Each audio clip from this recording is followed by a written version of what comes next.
நான் இந்த வீரபத்ரனா நடிக்கையில் வீரப்பன் வெளியே தெரியாது, அவன் மூஞ்சி எப்படி இருக்குன்னு தெரியாது. ஒரே நேரத்தில் 3 படம் வந்துச்சு. புதுநெல்லு புதுநாத்தில் நான் தான் அந்த நெப்போலியன் ரோல் பண்ணுறது. சுந்தரராஜன் சார் அங்கே இருக்காங்க. இதில் உட்லாண்ட்ஸில் கதை போய்கிட்டு இருக்கு. பாரதி ராஜா ஓகேன்றாங்க. எல்லாம் வேலை கிடச்சிருச்சு. ஒன்று அடுத்து இது ஒன்று. அது ஒரு காரணம்.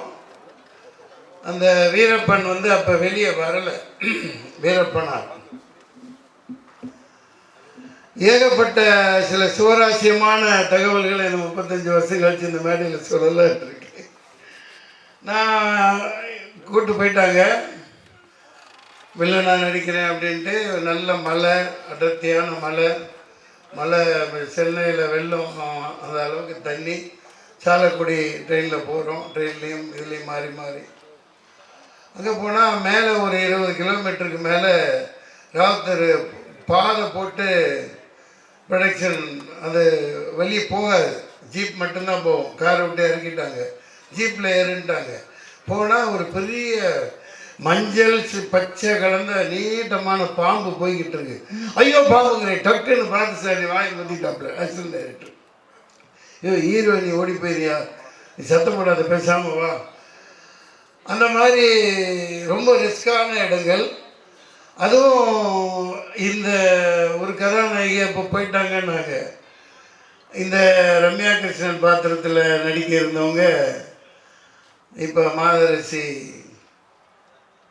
சரண்யா மேடம், சரண்யா நடிச்சிட்டு இருக்காங்க இல்லையா, அவங்க தான் நடிக்க இருந்தது. வந்தாங்களாம், பார்த்தாங்களாம் இந்த மாதிரி பாம்பு யானை இதெல்லாம் பார்த்துட்டு மலை மேலே ஏற முடியாதுன்ட்டு அப்படியே போயிட்டாங்க. அந்த மாதிரி சில ஏகப்பட்ட அனுபவங்கள் அதில்.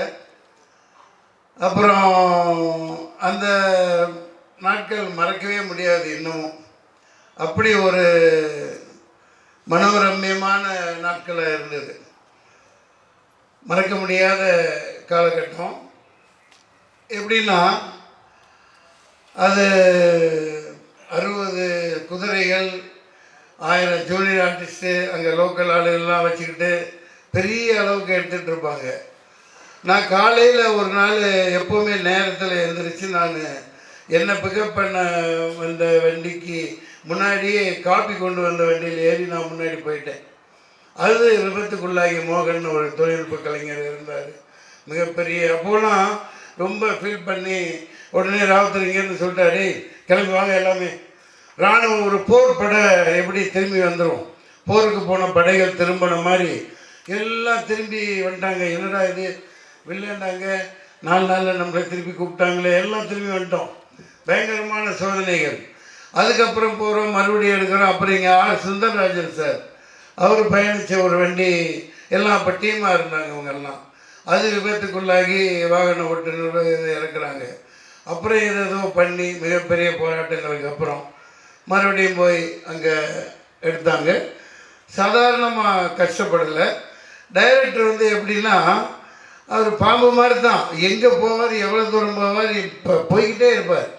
10 கிலோமீட்டர் 5 கிலோமீட்டர் சரி அந்த லொக்கேஷன் பார்க்க நடந்து போய்கிட்டே இருப்பார். அப்படி ஒரு அந்த இதெல்லாம் கண்டுபிடிச்சி அப்புறம் அதெல்லாம் மறக்க முடியாது. நான் ரொம்ப என்ஜாய் பண்ணிகிட்டு இருப்பேன். அவங்க தானே கஷ்டப்படுறாங்க. காலையில் லென்ஸை மாட்டி விட்டுருவாங்க, கான்டாக்ட் லென்ஸு. 5 மணிக்கு இந்த சௌந்தரராஜன் இப்போ மாலை போட்டேன்னு எங்கே அது வரைக்கும் காமெடி பாருங்க. அப்போ எனக்கு ஒன்றும் தெரியாது இல்லையா, அதிகமாக ஆக்டிங் கோர்ஸ் பண்ணிட்டு வந்தாலும் இந்த ஸ்ப்ரே எல்லாம் இது பண்ணிவிட்டு ஏதோ பண்ணுவார். சீரியஸாகவே அவர் ஸ்ப்ரேக்கு அப்படித்தான் பண்ணும் போல்.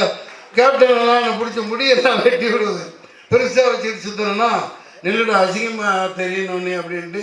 அப்புறம் பான் கேக்கெல்லாம் போட்டு ஸ்டிக்கெல்லாம் போட்டு அதெல்லாம் எனக்கு கிடைக்க முடியாத, கிடைக்க இயலாத பாக்கியங்கள். அந்த மலை காட்டுக்குள்ளே எப்படி இருந்தாலும் நான் சாயந்தரம் அங்கே இங்கே ஆனால் இந்த செவரேறி குதித்து இந்த விஜயேஸ்வரன் கூப்பிட்டு போயிடுவான். இந்த அங்கே நல்லா அது என்ன அந்த பீஃபு சுக்காவெல்லாம் பயங்கரமாக இருக்கும்.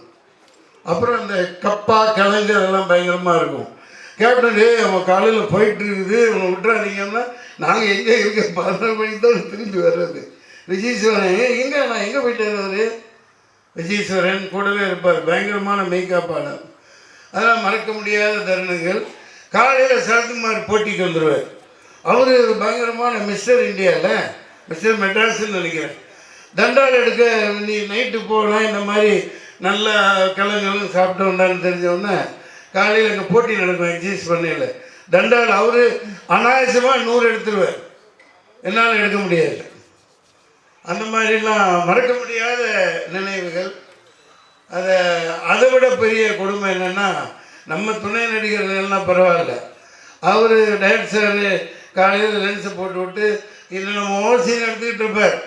கடைசி 5 மணி ஆகும், எப்படா சூரியன் செட்டில் ஆகுங்க எல்லாம் டைலாக் வரும். 18 பக்கம் 20 பக்கம் டைலாக்கு. என்னடா டைலாக் வரல, இது டைலாக் வரல. இவர் அண்ணன் லேகத் அலிகான் சார் ஃப்ளைட்டில் அனுப்பிச்சுடுவார். ஃப்ளைட்டில் கோயம்புத்தூருக்கு வந்து அங்கே இருந்து அம்பாசிடரில் பாலக்காடு வழியாக அங்கே சாலைக்குடிக்கு டைலாக் வரும். அங்கே எடுக்கிறான் இப்போ அந்த ரேஞ்சுக்கு அவன் சொல்ல மாட்டார். பாப்பாரு ஏய் நீ பயப்படாது, இந்த 5 மணிக்கு சூரியன் செட் ஆகல 40 பேப்பரை வச்சுக்கிட்டு 20 பக்கம் டைலாக் பேசிடுவார். அதுதான் பிரபாகரா உன் பொண்டாட்டியும் பிள்ளையும். அந்த டைலாக் தெரியும், அது ட்ரெய்லரில் வரல சரியா. ஒரு மாடு 2 பீஸ் ஆச்சு, உன் பொண்டாட்டி பிள்ளை எத்தனை பீஸ் ஆவாங்க எனக்கு தெரியாது, எனக்கு கணக்கெல்லாம் போட தெரியாது, நீயே போட்டு பார்த்துக்கோ. இந்த மாதிரி நிறையா என்ன சுழுக்கெடுத்தவர் இவர் தான். அங்கே நான் சொல்லிக்கிட்டு இருக்கையில் ஒன்று விட்டுட்டேன். அங்கே வந்து 1000 ஜூனியர் ஆர்டிஸ்ட்க்கு மேலே வரவழைப்பார் இல்லையா. இங்கே என்ன சின்சியராக நடித்து கொடுத்துட்டு லைனில் நின்று ட்ரெஸ்ஸை காட்டி கொடுத்துட்டு போயிடுவாங்க. அங்கே அந்த 5 மணி ஆனால் போதும், ஏங்க இவனே இல்லைடா 5 மணி ஆகி நாங்கள் போய்க்கணும் அப்படின்ட்டு அவன் தொப்பியும் கழட்டாமல் சட்டியை போட்டு மேலே அந்த போட்டிருந்த ட்ரெஸ்ஸோட அப்படியே எல்லாம் போட்டு போயிட்டாங்க. அது 4 நாள் 5 நாள் ராதாகிருஷ்ணன் மாதவன் எல்லாம் தேடி தேடி போய் அக்கம் பக்கம் ஊர்லாம் அங்கே இங்கே போய் அவன் சம்பளம் கொடுத்தானே கொடுக்காட்டி இந்த ட்ரெஸ்ஸு இருக்குல்ல 5 மணிக்கு இவர் 6 மணிக்கு தான் அவங்களை கூப்பிட்றாரு ஷாட்டுக்கு. எவ்வளோ நாள் வெயிட் பண்ணுவாங்க அவங்களும். அது பாட்டு கட்டிட்டு போயிட்டாங்க. அது ஒரு கூத்து ஒரு பக்கம் நடந்துக்கிட்டே இருக்குது. அப்புறம் கடைசி கிளைமாக்ஸ் மறக்கவே முடியாது. ஆமாம், அப்போ தான் அர்த்தராத்திரியில் 2 மணிக்கு பிறந்தது. 7வது நாள் இங்கே சாரதா ஸ்டுடியோவில் செட்டு போட்டு எடுக்கிறாங்க. என்னால் போய் அப்போ தான் இறுதி நாள் அன்னைக்குன்னு நினைக்கிறேன் தம்பி பிரபாகரன் பிறக்குது.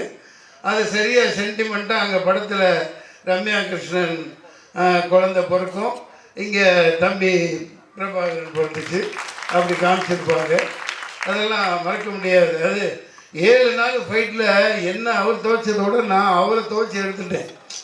ஐ மீன் அதாவது அந்த அளவுக்கு ஒரு கோஆப்ரேட் பண்ணி ஒரு புது நடிகர்னு எனக்கு சொல்லி கொடுத்து சூப்பராயனை வச்சு ஏகப்பட்ட ட்ரைனிங் கொடுத்து எடுத்தாலும் கூட கேப்டனுக்கு அப்பப்போ அந்த கையெல்லாம் இறங்கிடும் தொடர்ந்து ஃபைட் பண்ணி இந்த இடத்துல அதெல்லாம் சொல்லணும்.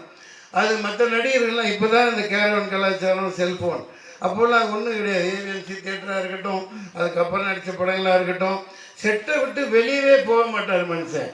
ஃபைட்டர்ஸ் கூட பேசிக்கிட்டே இருப்பார், ஜல்லில் விளையாட விட்டுட்டு கிண்டல் பண்ணிக்கிட்டு அவர் குடும்ப இது மாதிரி விளையாண்டுக்கிட்டு செட்டை விட்டு அந்த லஞ்சு சாப்பிட போகிறதுக்கு போனது தான். அதுக்கப்புறம் அப்போல்லாம் நான் தப்பாடிக்கு அப்பப்போ 10 தடவை வெளியே போயிடுவோம் வந்துடுவோம். அவருக்கு அந்த பழக்கமே கிடையாது. குடும்ப நண்பர்களாக அந்த ஃபைட்டர்ஸ் கூட எல்லாத்து கூட சேர்ந்து பண்ணவும் தான் அவர் சண்டை காட்சி இது வரைக்கும் அவர் அளவுக்கு யாரும் முன்னுதாரணம் இல்லை. ஒரே ஒரு எம்ஜிஆர், ஒரு சிவாஜி, அடுத்து கேப்டன். அது அடிக்கிறதுக்கு நடிகர்கள் யாருமே தென்னிந்தியாவில் எனக்கு கண்ணுக்கு தூரம் தெரிஞ்ச வரைக்கும் யாரும் இல்லை. அந்த ஒரு அற்புதமான மனிதராக இன்னும் நம்மள்கிட்ட வாழ்ந்துக்கிட்டே இருக்கார், வாழ்வார். ஆமாம், இன்னும் நிறைய விஷயங்கள் விட்டுட்டேன், சொல்ல முடியாத விஷயங்கள்லாம் இருக்குது. கேப்டன் பிரபாகரன் மீண்டும் இவர் இயக்குனர் மிகப்பெரிய அளவில் ஆர்கே செல்வம் அவர்கள் இயக்கணும். வாய்ப்புக்கு நன்றி கூறி விடைபெறுகிறேன். நன்றி வணக்கம். இந்த கேப்டன் பிரபாகரனை உருவாக்க காரணமாக இருந்த காரணகர்த்தாக்கள் ஆசை இப்ராம் ராவுத்தர், திரு கேப்டன் விஜயகாந்த் அவர்கள். இந்த 2 பேரும் தான் இந்த படத்தை உருவாக்குறதுக்கு காரணமாக இருந்தாங்க. புலன் விசாரணைக்கு பின்னர் நான் ஜிவி சார் படம் பண்ணுற மாதிரி இருந்தது. ராவத்தர் கூப்பிட்டாரு, செல்வமணி நீ அடுத்த அண்ணன் படத்தை பண்ணணும். ஓகே நானும் ஓகே. என்ன எனக்கு வந்து என்ன எங்கள் அப்பா அம்மா ஒரு 100 ரூபா என்னை நம்பி செலவு பண்ண முடியாத ஒரு காலகட்டத்தில் என்னை நம்பி 1 கோடி ரூபாயில் புலன் விசாரணை படம் பண்ணவங்க ராவத்தரும் விஜயகாந்த் சார். ஸோ அது அடுத்து யார் பணம் எனக்கு பெருசு இல்லை, என்னை வளர்த்த ஆளாக்குனா எனக்கு வாழ்க்கையில் எப்படி வந்து என் தாய் தந்தை முக்கியமோ அது மாதிரி திரைப்படத்துறையில் என்னோட பெற்றோர் வந்து ஆசை இப்ராஹிம் ராவத்தரும் விஜயகாந்த் சார் தான். அதனால் வந்து எனக்கு இது வரைக்கும் எனக்கு எந்த விதமான வருத்தமும் இல்லை. ஐயோ படம் போச்சு அது எதை பற்றியும் நான் கவலைப்படல. அவங்க தான் என்னோடய வாழ்க்கையில் ரொம்ப முக்கியமானவங்க. அதுக்கப்புறம் இந்த படத்தை 94வது படமாக தான் நாங்கள் ஆரம்பிக்கிறோம். 95, 96 படம் வரும்போது நான் இந்த இவர் சொன்னார், மன்சூர் சொன்னார் இல்லையா, அதனால் நான் என்ன நினச்சேன்னா ஷோலி மாதிரி ஒரு படம் பண்ணணும் சார் அப்படின்னு சொன்னோம். அதுக்காக ஏறக்குறைய 4 மாதங்கள் வந்து ஒரு ஜிப்சி ஜீப்பு, ஒரு அசிஸ்டன்ட் டைரக்டர், ஒரு ஸ்டில் ஃபோட்டோகிராஃபர், ஒரு மேனேஜர், நான் 4 மாதங்களாக 35,000 கிலோமீட்டர் வந்து இந்தியா முழுக்க கார்லேயே ட்ராவல் பண்ணும். ஒரு இடமா எங்கே இருக்குன்னு தேடி அதுக்குள்ளே 2-3 படங்கள் கிராஸ் ஆகி போயிட்டுருக்கு. அப்போ வந்து இப்போ டைமண்ட் பாபுவோட அப்பா வந்து டைமண்ட் பாபா தான் எங்களுக்கு மக்கள் தொடர்பாளர். அப்பா அடிக்கடி வருவார். அப்பா அவர் வந்து ஒரு சஜஷன் சொல்கிறார், சார் நீங்கள் இந்த படத்தை கேப்டனோட 100வது படமாக பண்ணால் நல்லாயிருக்கும், ஏன்னா வந்து பிரம்மாண்டமாக நீங்கள் செலவு பண்ணுறீங்க. எனக்கு பயம், ஏற்கனவே வந்து 4 மாதம் லேட் ஆகிடுச்சு, அடுத்து படம் பண்ண இது நான் தள்ளி போயிடுச்சுன்னா 1 வருஷம் ஆகிடுமேன்னு ஒரு பயத்தில் எப்படி சார் பண்ணலாம், இல்லை சொல்ல முடியும் நம்ம இருந்து பண்ணலாம்னு சொன்னால் நான் சொல்லிட்டு ஓகே சார் எனக்கு ஒன்றும் அர்ஜென்ட் இல்லைன்னு.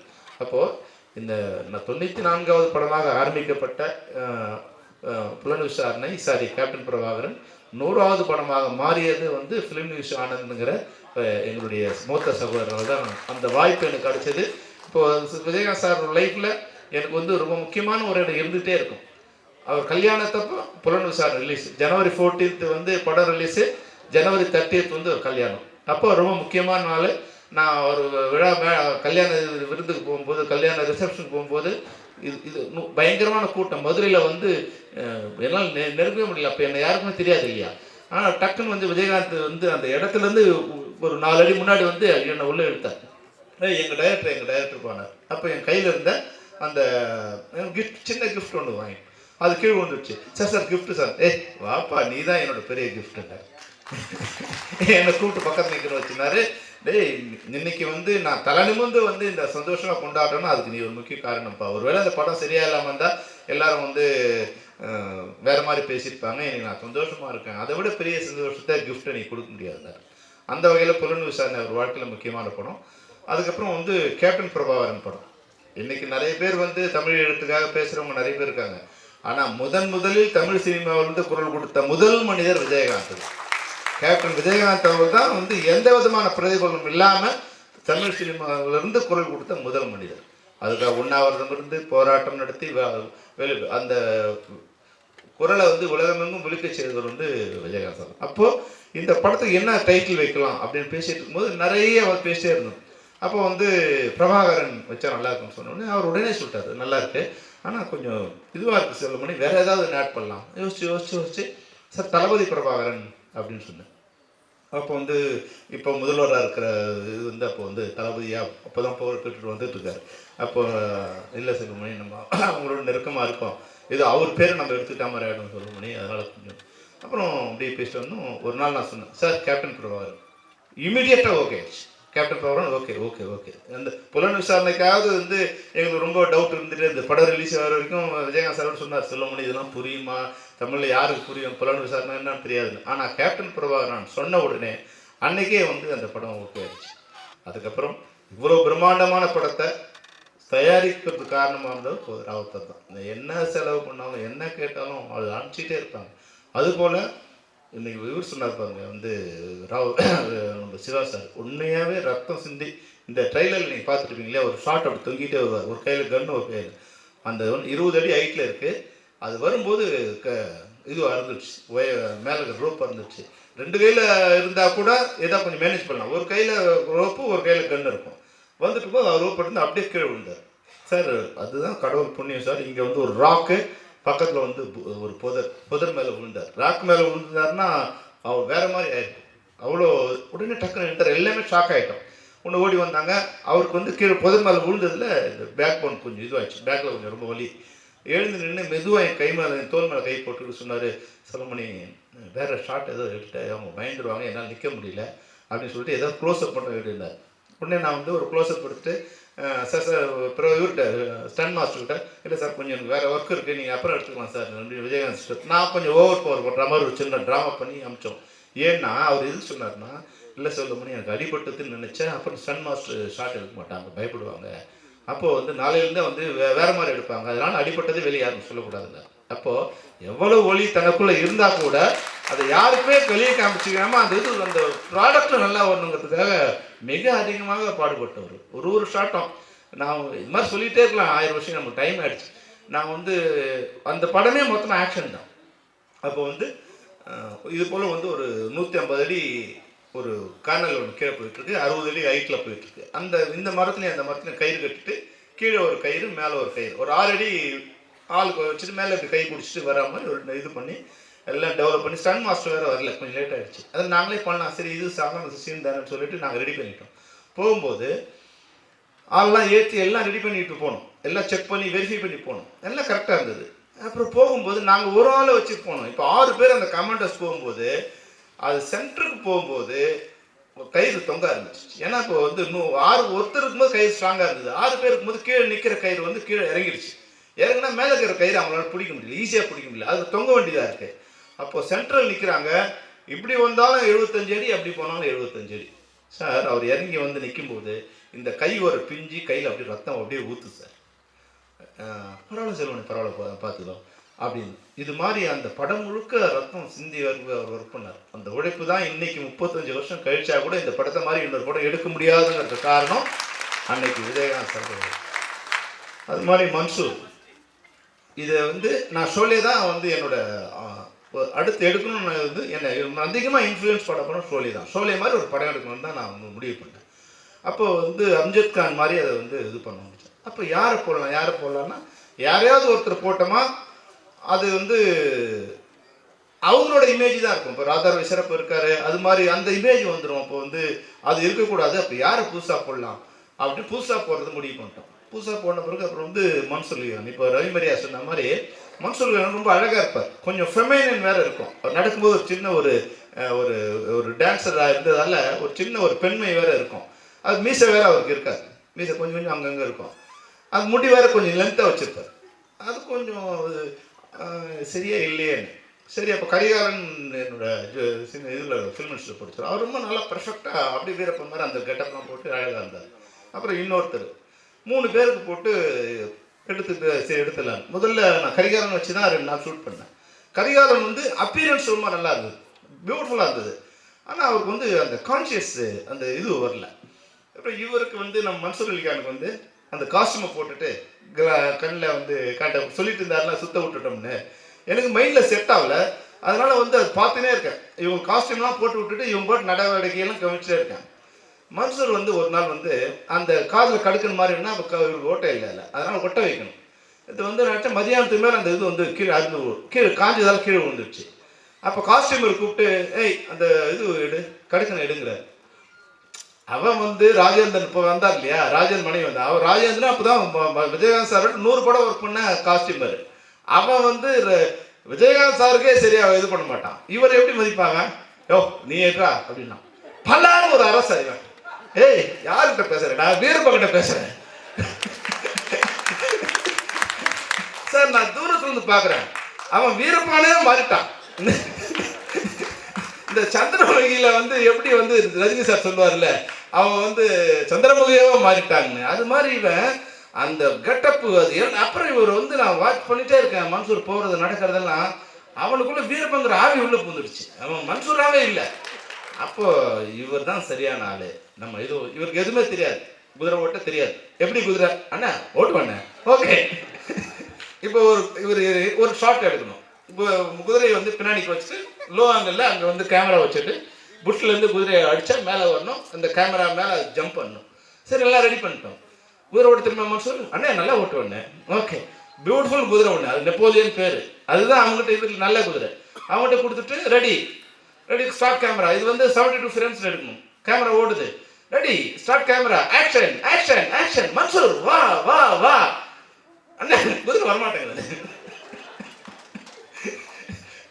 அப்படியா ஒன்று நான் வந்து அந்த குதிரை கோவிந்தரா அவரை கூப்பிட்டுட்டேன். ஏன்னா எங்களுக்கு பயம், எனக்கு பயம் என்னன்னா அப்போலாம் ஃபிலிம் வந்து உங்களுக்கு தெரியும் உயிர் போயிடும். நமக்கு அந்த ஃபிலிம் சுத்த ஆரம்பிச்சோன்னா நமக்கு வந்து ஹார்ட் அட்டாக் வரும். அது வேறு ஹை ஸ்பீட்னா ஜின்னு ஓடும், நமக்கு ஒரு ஏறும். உடனே 2வது ஸ்டார்ட்டு 3வது ஸ்டார்ட்டு 4வது ஒரு இது முடிஞ்ச உடனே அந்த ரீலே முடிஞ்சிடும். ஏன்னா அந்த நமக்கு தேவை வந்து ஒரு 200 அடி. எந்த 200 அடின்னு சொல்ல முடியாது. முதல் போட்ட உடனே அது வந்து சுத்த ஆரம்பித்த உடனே 200 அடியில் வந்து நிற்கும். அப்புறம் நம்ம ஷார்ட் எடுக்கும்போது 200 அடி இருக்குமா இல்லை, அதை உடனே அது கேனை மாற்றணும். 3 can 4 can 5 can 6 can 7 can ஒரு நாளைக்கு 2000 அடி தான் கொடுப்பாங்க. ஒரு கேனுங்கிறது 400 அடி. இப்போ 7 கேன் வந்து மறுநாள் தான் சேர்த்து முழுங்குறாங்க. பொண்ணு என்ன சொன்னேன், என்ன ஆச்சு இன்னும் வரல. உடனே அந்த குதிரைக்காரன் கூப்பிட்டு கண்ணாபன்னு திட்டினேன். சரி அவர் போய் பக்கத்தில் நின்ட்டார்.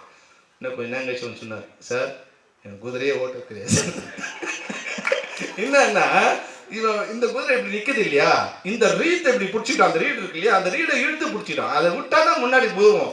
அதை போட்டு அடி அடி அடி அடிச்சா குதிரை வந்து நவர மாட்டேங்குது.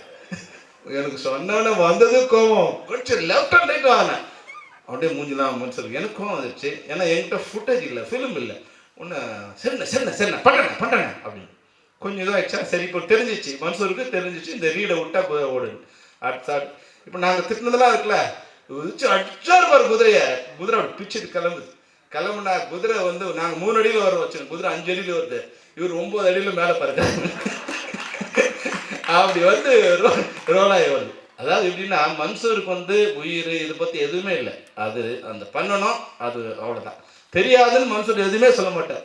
ஆனால் பண்ணிவிடணும் அவ்வளோ பிரம்மாண்டமாக பண்ணக்கூடியது. அதனால தான் இன்னைக்கு இப்போ எந்த படம் பண்ணாலும் எப்படி வந்து தனஞ்சயன் சொல்லும்போது கேப்டன் பிரபாகரன் நான் விஞ்சறது இன்னொரு படத்தை அது மீறி எடுக்கிறது எப்படி கஷ்டமோ, மன்சூர் இப்போ 100 படம் நடிப்பார். இன்னும் 100 படம் நடித்தா கூட இந்த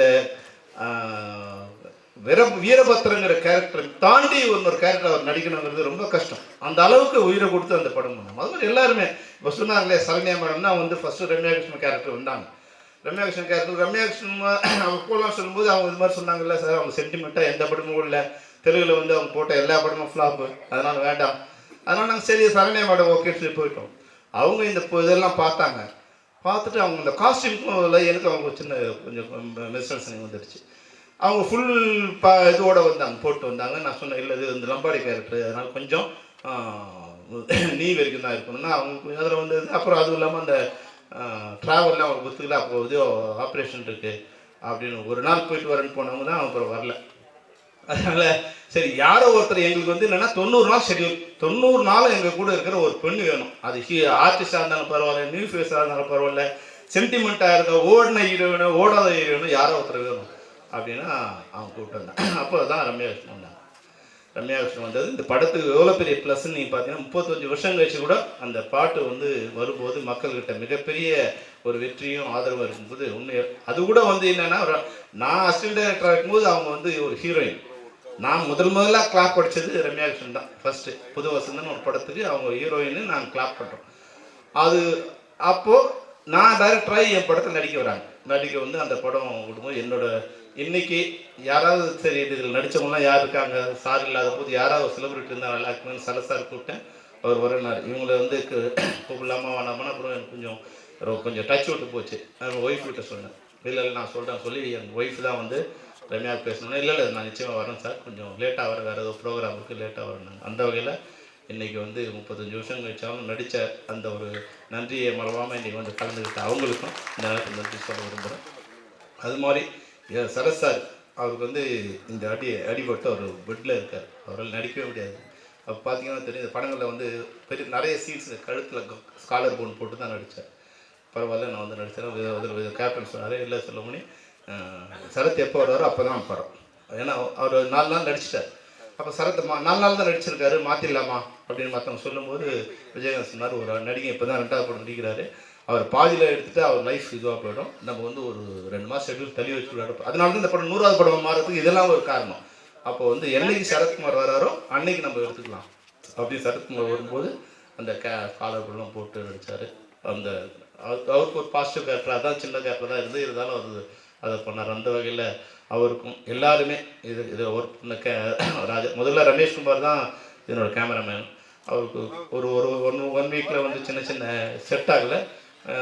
ராஜராஜன் வந்தார். ராஜராஜன் வந்தது ஒரு வகையில் என்ன ஆச்சுன்னா, அவர் பாலுமகேந்திரா சார்கிட்ட அசிஸ்டண்ட்டாக இருந்ததால் வந்து அந்த க்ரீனை வந்து அவ்வளோ அழகாக எங்கிட்ட நான் ஒர்க் பண்ணதே 2C கேமராவில் தான் நிறைய ஒர்க் பண்ணோம். அந்த 2C கேமராவில் இவ்வளோ அழகாக நீங்கள் வந்து அந்த க்ரீனை வந்து வேறு யாராக இருந்தாலும் படம் பிடிக்க வச்ச முடியாது.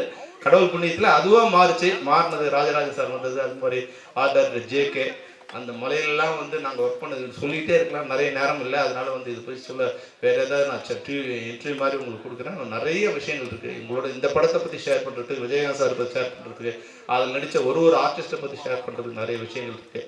அதுபோல் நான் இந்த இதுக்கு அனௌன்ஸ் பண்ணும்போது பிரேமலதா அவங்களோட வந்தாங்க. சொன்னேன், நீங்கள் வந்து இதுக்கு வந்தீங்க, தயவுசெய்து ஆடியோ ரிலீஸ் பண்ணும்போது பிரபாகர் நீங்கள் அனுப்பணுங்க. நிச்சயமாக வந்து அவங்க என்ன சொன்னால் 3ஆம் தேதி நாங்கள் வந்து டூர் ஆரம்பிக்கிறோம்.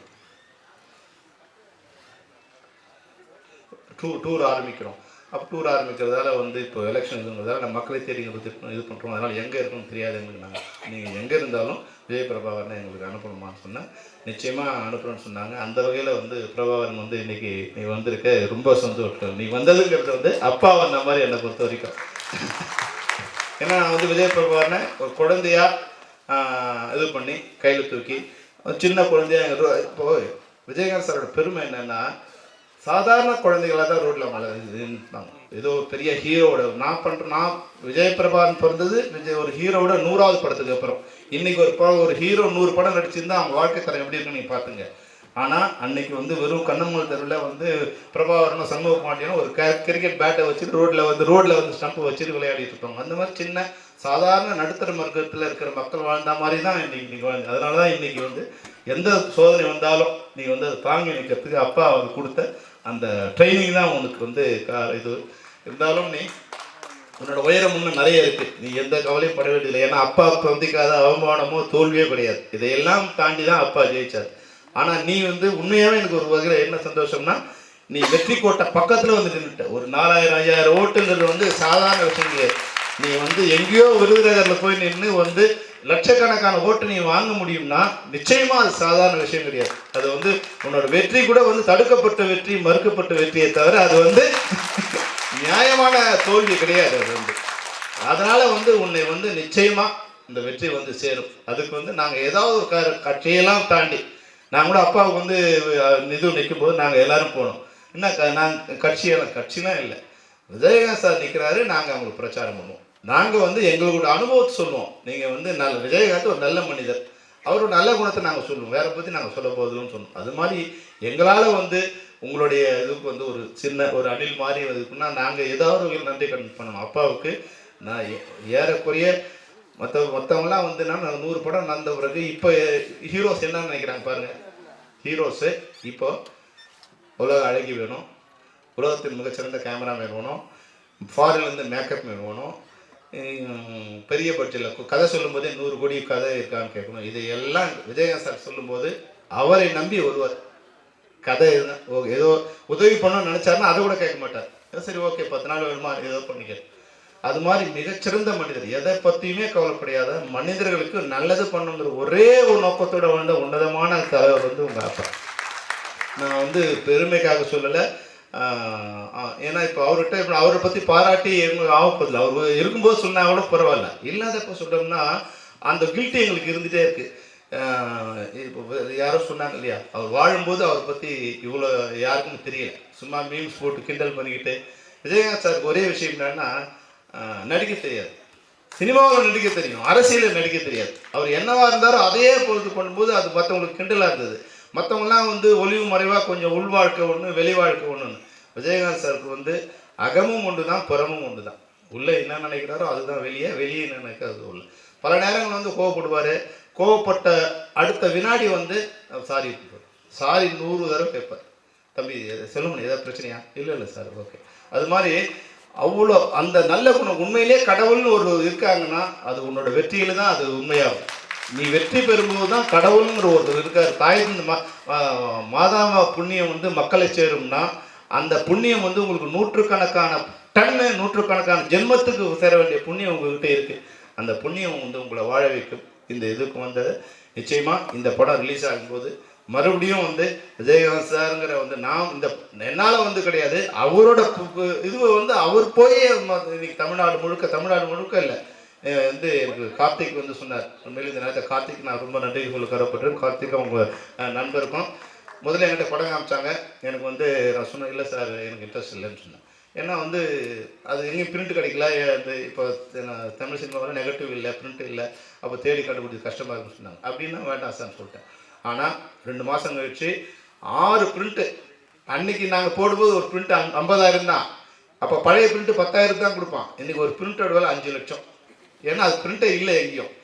6 பிரிண்ட்டை கொண்டு வந்து என்கிட்ட காமிச்சு ஒரு இதுலேருந்து எதெல்லாம் சிறப்பாக இருக்கோ அதையெல்லாம் கலெக்ட் பண்ணி மறுபடியும் அதை வந்து சிஜி பண்ணி அதிலேருந்து ட்ரான்ஸ்ஃபர் பண்ணி இந்த படத்தை வந்து புது படம் மாதிரியே வந்து பண்ணியிருக்காரு. அந்த வகையில் வந்து எனக்கு அன்றைக்கி எப்படி ஒரு இப்ராஹிம் ராவுத்தர் கிடச்சாரோ அது மாதிரி தான் நீங்கள் உருவத்தால் நீங்கள் வந்து உருவத்தால் வந்து சின்னமாக தெரிஞ்சால் கூட இப்ராஹிம் ராவுத்தருக்கு இருந்த அதே இது வந்து பிரம்மாண்டம் வந்து உங்கள் மனசில் இருக்குது. எனக்கு ஒரு புண்ணியம் நீங்கள் மறுபடியும் அந்த ரீரிலீஸுக்கு நீங்கள் வந்து சேர்ந்தது.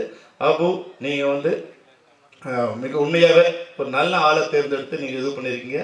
எல்லோரும் கேரளாவும் கர்நாடகாவும் இது போன்ற ஒரு சிறந்த டிஸ்ட்ரிபியூட்டர் கொடுத்து அதை நீங்கள் ஒரே நேரத்தில் பண்ணிங்கன்னா நிச்சயமாக வந்து உங்களுக்கு இந்த படத்தின் மூலம் எனக்கு பேர் வரும், உங்களுக்கு பணம் வரும். பேரும் பணமும் உங்களுக்கு வரும். ராவுத்தர் ஃபிலிம்ஸுங்கிற பேர் வந்து எப்போ என்ன அப்பா என்ன சொல்லுவாருன்னா, அந்த பிரம்மாண்டமாக அப்படி போட்டுட்டு செல்லமணி நம்ம இங்கிலீஷ் படம் எடுப்போம் சொல்லுவாங்க. அது என் கெட்ட நேரம். உலகத்தில் நான் பார்த்த நட்புங்கிறது வந்து கோப்புரிச்சேர்ந்து பிசுராந்தாயம் சொல்லுவாங்க. ஆனால் நான் பார்த்த நட்பு, என்னுடைய ஜென்மத்தில் நான் பார்த்த நட்பு ஆசை இப்ராஹிம் ராவுத்தர் விஜயகாந்த் நட்பு விட மிகச்சிறந்த நட்பு உலகத்தில் நீங்கள் பார்க்கவே. அந்த மாதிரியான நட்போடு இருந்து அந்த நட்பில் வந்த இன்னைக்கு 2 பேரும் விஜய் பிரபாகரனும் அவங்க நீங்கள் வந்திருக்கீங்க. இன்னும் உங்கள் அப்பாவை பற்றியும் அவங்க அப்பாவை பற்றியும் உங்களுக்கு தெரியும், அவங்க நட்பு என்னன்னு தெரியும். நீங்கள் மறுபடியும் அதுபோல் வந்து நண்பர்களாக இருந்து தமிழ் சினிமாவில் அவர் வந்து அரசியலில் நீங்கள் அரசியலில் கேப்டன் ஆகணும், நீங்கள் சினிமாவில் கேப்டன் ஆகணும். அதுதான் உங்கள் அப்பா அம்மாவுக்கு நீங்கள் உங்கள் அப்பாவுக்கு பண்ணுற நன்றியாக இருக்கும். மறுபடியும் நான் வந்து வேறு பேட்டியில் இது பண்ணுற நிறைய நேரமாச்சு. ஏன்னா பிரபாகரோட பேச்சு தான் ரொம்ப முக்கியமாக. அதனால தான் நான் வந்து அவரை கடைசியாக பேச வைக்கணும்னு நினச்சேன். அதனால் இந்த நிகழ்ச்சியில் கலந்த அனைவருக்கும் நன்றி. பிரபாகருக்கும் என்னோட நன்றி, அம்மாவுக்கும் என்னோட நன்றி. நன்றி.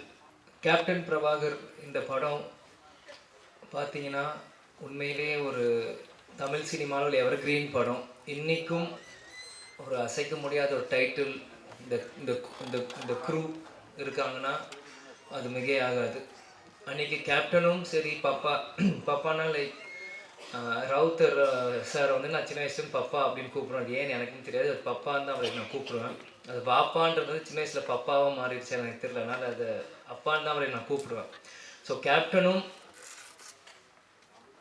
ராவுத்தர் வாப்பாவும் 2 பேரும் ஒரு மிகப்பெரிய ஒரு படத்தை உருவாக்குறதுக்கு முக்கியமான காரணமாக இருந்த செல்வமணி சாரும் இந்த நேரத்தில் நான் சொல்லிக்கிறேன். இந்த கேப்டன் பிரபாகரன் நீங்கள் பார்த்தீங்கன்னா இது கேப்டனோட 100வது படம். ஆனால் கேப்டன் மறைந்து ரீரிலீஸ் ஆகி இது கேப்டனோட முதல் படமாக நம்ம எல்லாருமே அதை கொண்டாடுறோம். கேப்டன் நடித்தது 156 படம், அதில் 100வது படம் கேப்டன் பிரபாகர் தான் இது முதல் படம். இதே மாதிரி இன்னும் அவர் நடிச்ச 150 படத்துக்கு மேலேயும் இனி வரும் ஒரு வருஷம் அதை ரீரிலீஸ் பண்ணி இப்போ இருக்க எங்கள் யங்ஸ்டர்ஸ்க்கும் இப்போ இருக்க ஜென்ரேஷன் அந்த மாதிரி ஜென்சி கிட்ஸ் அப்படின்னு சொல்கிற மாதிரி இப்போ இருக்க ஜென்ரேஷன்ஸ்க்கு அன்னைக்கு கோல்டன் பீரியடில் சினிமா இன்றைக்கி வந்து டிஜிட்டலாக இருக்குது. அன்றைக்கி ரீல் காலத்தில் ரீல்ஸ் செல்வமணி சார் சொன்ன மாதிரி அன்றைக்கி எப்படிலாம் கஷ்டப்பட்டு இந்த மாதிரி ஒரு படைப்பை உருவாக்கணும் இன்னி இருக்க ஜென்ரேஷன்ஸ்க்கும் ஃபிலிம் இன்ஸ்டியூட் ஸ்டூடெண்ட்ஸ்க்கும் இது ஒரு கேஸ் ஸ்டடி மாதிரி இந்த படங்கள் ரீரிலீஸ் பண்ணும்போது தான் அப்பற்பட்ட 80s 90s அந்த இருக்க டைரக்டர்ஸ் ப்ரொடியூசர்ஸில் எப்படிலாம் கஷ்டப்பட்டு ஒரு படத்தை எடுத்தாலும் இப்போ இருக்க யங்ஸ்டர்ஸ்க்கு அது நிச்சயமாக அது புரியும். இன்னைக்கு இந்த கமலா சினிமாவிலேருந்து நம்ம பேசிகிட்டு இருக்கோம். வரும்போது முதல்ல அந்த கமலா தேட்டர் ஓனர் வந்து நீங்கள் வெல்கம் டு கமலா அப்படின்னு சொன்னார். சின்ன வயசுலேருந்து கேப்டன் படங்கள் எத்தனையோ படங்கள் கமலா தேட்டரில் விசில் அடித்து நான் பார்த்துருக்கேன். ஞாபகம் இந்த தேட்டர் எனக்கு கொடுக்குது. பிறகு ராவுத்தர் பப்பாவும் கேப்டனும் எப்படிலாம் ஒரு ஃப்ரெண்ட்ஷிப்பாக இருந்து பல படங்கள் அவங்க தயாரித்தாங்க. அதில் 60-70% எல்லாமே மிகப்பெரிய ஒரு ஹிட் அந்த படங்கள் எல்லாமே. அதே மாதிரி பார்த்தீங்கன்னா கேப்டன் பிரபாகர் டெக்னீஷியன்ஸ் அப்படின்னு பார்த்தீங்கன்னா இன்றைக்கு இவங்க எல்லாருமே சினிமாவின் ஜாம்பவான்களாக இருக்காங்க.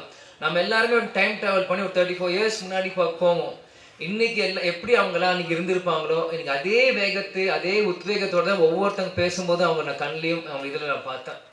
இன்றைக்கி ஏன்னா இந்த படத்தோட ஃபைட் மாஸ்டர் சுப்ரசூரன் சாராக இருக்கட்டும், கேமராமேன் ராஜராஜன் சாராக இருக்கட்டும், ஏன்னா எல்லாருமே எனக்கு சின்ன வயசுலேருந்து எனக்கு பரிச்சயம். எனக்கு எல்லாருமே தெரியும். கேப்டன் இங்கே இருக்க ஒவ்வொருத்தரும் மேடையில் இருக்க இந்த படத்துக்காக உழைச்ச ஒவ்வொருத்தையும் கேப்டன் எப்படியெல்லாம் அவங்களை வந்து இன்னைக்கு இவங்க எல்லாருமே கேப்டனை பற்றி புகழ்ந்து பேசுகிறாங்க. ஆனால் கேப்டன் ஒவ்வொரு நாள் ஷூட்டிங் முடித்து ஒவ்வொரு ஷார்ட்ல இருந்தும் இன்னைக்கு எப்படி ஃபைட் நடந்து எங்களை எல்லாருமே கூப்பிட்டு எங்களுக்கு சொல்லுவார், அப்பா எப்படிலாம் இந்த படத்தை நாங்கள் பண்ணியிருக்கோம். ஏன்னா இன்னைக்கு மன்சூர் சார் அண்ணன் சாராக இருக்கட்டும், இன்னைக்கு செல்வமணி சாராக இருக்கட்டும், லைகத் அலி அண்ணன் சாராக இருக்கட்டும், எல்லாருமே இன்னைக்கு என்னென்ன பேசுகிறாங்களோ இது எல்லாமே எனக்கு தெரியும். ஏன் இதை நான் சொல்கிறேன்னா, அப்பா வந்து இது ஒன்றுமே எங்கள்கிட்ட வந்து சின்ன வயசுல எங்களை வந்து ஷேர் பண்ணுவார். எல்லாமே இன்னைக்கு ஷூட்டிங்கில் என்ன நடக்குது, இன்னைக்கு எப்படி அந்த ஷார்ட் இன்னைக்கு எப்படி நடந்தது அப்படின்ட்டு. ஸோ இது எனக்கு வந்து ஒரு டைம் ட்ராவல் ஆன மாதிரி தான் எனக்கு இருக்குது. இன்னைக்கு ஒரு 30 வயசு மேலே எனக்கு வந்து நான் பேசுகிறப்போ, அன்றைக்கி நான் குழந்தையாக இருந்தப்போ எனக்கு என்னெல்லாம் இந்த படத்துக்கு பண்ணாங்களோ எல்லாமே எனக்கு வந்து டைம் ட்ராவல் இருக்கிற மாதிரி இன்னைக்கு இருக்குது. அன்னைக்கு இருந்த இளைஞர்கள் இன்னைக்கு ஜாம்பவான்களாக இருக்காங்க. இந்த பொறுப்பு இன்னைக்கு இருக்க இளைஞர்களுக்கு நம்ம வந்து இந்த படத்தை நம்ம தூக்கி கொண்டாடணும். இது நம்மளோட பொறுப்பு. ஏன்னா இப்படி இருக்கும்போது தான் இந்த மாதிரி பல படைப்புகள் இன்னைக்கு இருக்க யங்ஸ்டர்ஸ் பார்க்க முடியாத படங்கள் இன்னைக்கு திரும்பி வரும். இன்னைக்கு பார்த்தீங்கன்னா ஏன் இதை சொல்கிறேன்னா, நம்ம டெக்னீஷியன்ஸ், நம்ம மேக்கப் மேன் ராஜாவனா இருக்கட்டும், இன்னைக்கு நம்மளோட இல்லை நம்மளோட ராஜேந்திரன் காஸ்டியூமர் அவராக இருக்கட்டும், எல்லாருமே கேப்டனை ஒவ்வொரு விதமாக ரசித்து தான் இன்னைக்கு கேப்டனாக இன்னைக்கு ஒரு 150 படம் பண்ணியிருக்காங்கன்னா இங்கே இருக்க ஒவ்வொருத்துக்குமான ஒரு எல்லா ஒரு கடமையிலும் பொறுப்பும் இருக்குது. இன்னைக்கு நீங்கள் பார்த்தீங்கன்னா இன்னைக்கு ரம்யா கிருஷ்ணன் மேடமாக இருக்கட்டும், இன்னைக்கு அந்த ஆட்டமாக தேரோட்டம் இன்னைக்கும் அவங்க நடந்து வரும்போது நாங்கள் பார்த்தேன். எனக்கு அவங்க நடந்து வரும்போதே எனக்கு அந்த பாட்டு மைண்ட் எனக்கு அடிக்க ஆரம்பிச்சிருச்சு. அந்த இளையராஜா சார் மியூசிக் அப்படின்னு அவங்க நடந்து வர மாதிரியே தான் எனக்கு அது இருந்தது. இன்னைக்கு சரத் சார் இன்னைக்கு வந்து சுப்ரீம் ஸ்டாராக இருக்கும்போது இந்த படத்தில் இருக்கும்போது நான் அப்படியே அன்னைக்கு கனெக்ட் பண்ணுறேன். அன்னைக்கு எவ்வளோ இளமையாக ஒரு மிஸ்டர் மெட்ராஸ் அப்படின்னு டைட்டில் எடுத்து அந்த படத்தை ஆரம்பிச்சிருக்கும் போது சரத் சார் இந்த படத்துக்கு எவ்வளோலாம் கஷ்டப்பட்டுருப்பாரு. செல்வமணி சார் சொன்ன கழுத்தில் உடஞ்சிருந்து ஏதோ ப்ராப்ளம் இருந்தது. இந்த மாதிரி பல விஷயங்கள் இவங்க பண்ணியிருக்காங்க. அதே மாதிரி மன்சூர் அலிகான் அண்ணன் வந்து அவர் வந்து நான் சின்ன வயசுலேருந்து அவரோட நான் எந்த ஷூட்டிங் போனாலும் என்னை தூக்கி வச்சு விளையாடுவார், கொண்டு வர. கேப்டன் ஷூட்டிங் முடிச்சு வந்தாலே சண்டை போடுவார். அவருக்கு தெரிஞ்ச விளையாட்டு எல்லாமே ஃபைட்டு தான். அதுக்கு பிறகு ஒரு சண்டை அப்படின்னா அது மன்சூர் அலிகான் அவரோட தான். ஏன் இதை நான் சொல்கிறேன்னா, ஷூட்டிங் தாயகம் அப்படின்னு ஒரு படத்தில் போகிறப்போ இவ்வளோ பெரிய மூக்கு இப்படி வச்சுட்டு குண்டு மணாலியில் பின்னாடி வந்து பயமுறுத்துறது, எங்களை தூக்கிட்டு போகிறது, அவங்களோட டாட்டர்ஸ் ரூபியா இருக்கட்டும், இந்த மாதிரி எத்தனையோ பேர் அவங்களோட சின்ன வயசுல நாங்கள் பழகி இருக்கோம். அவர் கேப்டன் பிரபாகர் அப்படின்னு பண்ணும்போது என்னைக்கு கேப்டன் அவரை உருவாக்குனாரோ, கேப்டன் மறைந்த அந்த டிசம்பர் 28 கேப்டன் காலடியிலே கடைசி வரைக்கும் இருந்து கேப்டன் இறுதி சேர்ந்த ஒரு நல்ல உள்ளம்தான் மன்சூர் அலிகான் அவர்கள். இந்த மாதிரி இது வந்து எனக்கு வந்து இது வந்து ஒரு படத்துக்காக நான் வந்து பேசுகிறனோ இல்லை டெக்னீஷியன்ஸ் அவங்களுக்கு முன்னாடி பேசணும் எனக்கு இல்லை. இங்கே எல்லாருமே எனக்கு ஒரு ஃபேமிலி மாதிரி தான் எனக்கு தெரியுறாங்க. ஏன்னா செல்வமணி சார் அவர் சொன்ன மாதிரி அவர் எப்பயுமே அவர் காரில் வருவார், அவர் வீட்டுக்கு போவார், ஹாய் சொல்லுவார், ஹலோ அங்கிள் நாங்கள் சொல்லுவோம், நாங்கள் விளையாடிட்டு இருப்போம். சிவா சாராக இருக்கட்டும், யாராக இருக்கட்டும், நாங்கள் சின்ன வயசுலேருந்து அவங்கள சுற்றி தான் நாங்கள் வளர்ந்துருக்கோம். இன்னைக்கு ஒரு அடுத்த ஒரு தலைமுறை வரும்போது என்னை முன்னிலைப்படுத்தி என்னை கொண்டு வரும்போது உண்மையிலே எனக்கு ரொம்ப ஒரு கௌரவமான பெருமையான விஷயம் இதை நான் பார்க்குறேன். நிச்சயமாக ஏன்னா நான் எப்பயுமே அப்பா கிட்ட கேட்பேன், எனக்கு எதுக்கு விஜய் பிரபாகரன் பேர் வச்சிங்க, அவனுக்கு சண்முக பாண்டியன் வச்சு. ஏன்னா ஸ்கூலில் எல்லாருமே கேட்பாங்க. இப்போ இருக்கும்போது ஸ்கூலில் படிக்கும்போது what is your father sir name last நேம்ன்றபோது விஜய் பிரபாகர் அப்படின்னு நான் சொல்லுவேன். விஜயகாந்த் எதுக்கு உங்களுக்கு காந்த்னு வைக்கல பிரபாகர்னு வச்சிங்க அப்படின்னு எல்லாரும் கேட்பாங்க. அப்போ நான் சின்ன பையனும் அப்பாட்ட போய் கேட்டேன், எதுக்குப்பா எனக்கு விஜய் பிரபாகரன் பேர் வச்சிங்க அப்படின்னு சொல்லும்போது, இந்த படத்தோட 100வது படம் எடுக்கிறப்போ நீ பிறந்த பிறகு இலங்கை விடுதலை புலி பிரபாகர் அவர் நினைவாக உனக்கு நான் இந்த பேரை வச்சேன் அப்படின்னு. ஆனா இந்த பேரு உனக்கு இப்ப வச்சது உனக்கு புரியாது, நான் நாளைக்கு இல்லைனாலும் இந்த பேர் உன்னை பேர் சொல்லி உனக்கு உயர்த்தும் அப்படின்னு. எனக்கு சின்ன வயசா இருக்கும் அது எனக்கு பெருசா எனக்கு புரியல. ஆனா இன்னைக்கு இந்த படத்துக்கு வந்து இந்த ஆடியோ லான்ச் முன்னாடி உங்கள்கிட்ட பேசும்போது தான் இந்த செகண்ட் தான் எனக்கு 100% அது வந்து நான் உணர்றேன். ஏன்னா இந்த இப்போ இருக்க ப்ரொடியூசர் நம்ம கார்த்தி டிஸ்ட்ரிபியூட்டர் வந்து போன வாரம் கட்சி ஆஃபீஸில் என்னை வந்து சந்திச்சு இந்த மாதிரி நீங்கள் கண்டிப்பாக இந்த படத்துக்கு நீங்கள் வரணும் ஆடியோ லான்ச்சுன்றப்போ அன்றைக்கி செல்வமணி சாரும் கூப்பிட்ருக்காங்க அப்படின்னு எனக்கு வந்து மறுப்பு சொல்ல முடியல. ஏன்னா என்றைக்குமே நான் நோ சொல்ல மாட்டேன். அன்பால் கூப்பிட்டாங்க எங்கே இருந்தாலும் நான் ஓடி வந்துடுவேன். அன்றைக்கி வந்து கண்டிப்பாக வரணும் அப்படின்னு சொல்லியிருந்தேன். செல்வமணி சாரே சொல்கிறாரு, படத்தோட டைரக்டர் இவர் சொல்லும்போது நம்ம எப்படி பண்ணுறப்போ, ஆனால் உள்ளம் தேடி இல்லம் நாடி அப்படின்னு சுற்றுப்பயணம் அன்றைக்கி நம்ம தொடங்க ஆரம்பிச்சிட்டோம். தொடங்குறப்போ எப்படி சொல்கிறேன்னு தெரியல. முந்தா நேற்று பார்த்தாதீங்க ஃபோன் கண்டிப்பாக வரணும் அப்படின்னு சொல்லிட்டான். சரி வரேன் அப்படின்னு சொல்லியிருக்கேன்ற. நேற்று திருப்பத்தூரில் பிரச்சாரம் போயிட்டுருக்கோம். பயங்கர மழை, வண்டி வரவே முடியல. என்ன இருந்தாலும் சரி நாளைக்கு பிரச்சாரம் முடிந்து நைட் 10 மணிக்கு மேலே கிளம்பி காலையில் வந்து சேர்ந்து இன்னைக்கு முன்னாடி வந்து நிற்கிறேன். ஏன்னா இதுதான் கேப்டன் எனக்கு கற்றுக் கொடுத்துருக்குறார். நீ நம்ம குடும்ப விழாவுக்கு போறியோ இல்லையோ எனக்கு கவலை இல்லை. உன்னை அன்பால் கூப்பிட்டா நம்ம கட்சிக்காரங்க சரி சினிமாக்காரங்க யார் கூப்பிட்டா அந்த செகண்ட் போய் நிற்கணும்ட்டு ஒரு வார்த்தை கொடுத்துட்டோன்னா அங்கே போய் நிற்கணும். இதுதான் சொல்லுவார், துளசி கூட வாசம் மாறினால் மாறும், ஆனால் தவசி ஃபுல்லாக வார்த்தை மாறக்கூடாதுன்னா அது இது ஒரு முன்னுதாரணம். இதுக்காக இந்த 35 வருஷத்துக்கு பிறகும் இந்த படம் வந்து இங்கே ரிலீஸ் ஆகுதுன்னா கண்டிப்பாக அப்பா எனக்கு அந்த பேர் வச்சிருக்காரு. இந்த படத்தை கொண்டாட இன்னைக்கு லட்சக்கணக்கான தமிழர்கள் இங்கே உலகம் முழுவதும் இருக்காங்க. இந்த இடத்தில் நான் இன்னைக்கு கேப்டன் இல்லை. அன்னைக்கு நான் பிறந்தேன், ஆனால் இன்னைக்கு அப்பா நம்ம கூட இல்லை. இருந்தாலும் நம்ம அந்த இடத்துல போய் நிற்கணும். கேப்டன் பதில் நம்ம போய் இருக்கணும். இந்த படத்தை கேப்டன் இல்லாட்டியும் எங்க அப்பாவை இந்த விஜய் பிரபார் நான் கொண்டாடுவேன் இந்த யூனிட்டோட சேர்ந்து இன்னைக்கு நான் வந்து இருக்கேன்.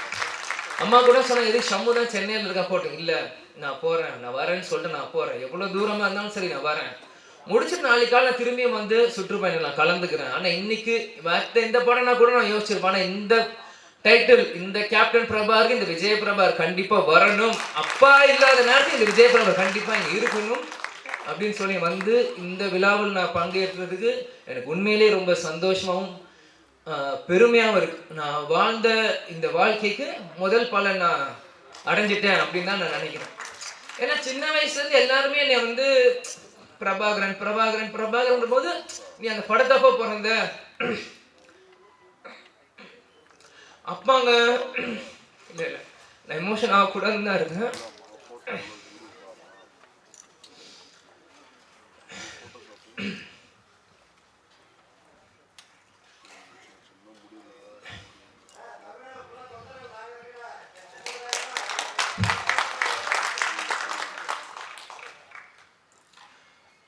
கேப்டன் எங்கேயும் போல நம்மளோட தான் இருக்கார். இவங்க இவ்வளோ நேரம் நம்ம எல்லாரும் பேசுனாங்களே, இதுதான் கேப்டன். கேப்டன் எல்லார் உள்ளத்துலையும் இருக்கார்.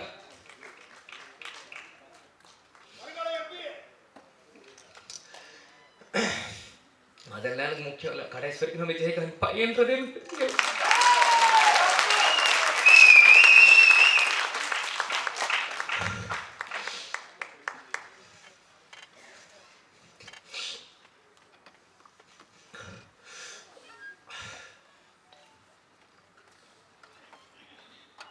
ஏன்னா சிங்கம் புலி என்ன சொன்ன மாதிரி தான் தமிழ்நாடு நல்ல தலைவரை வந்தது.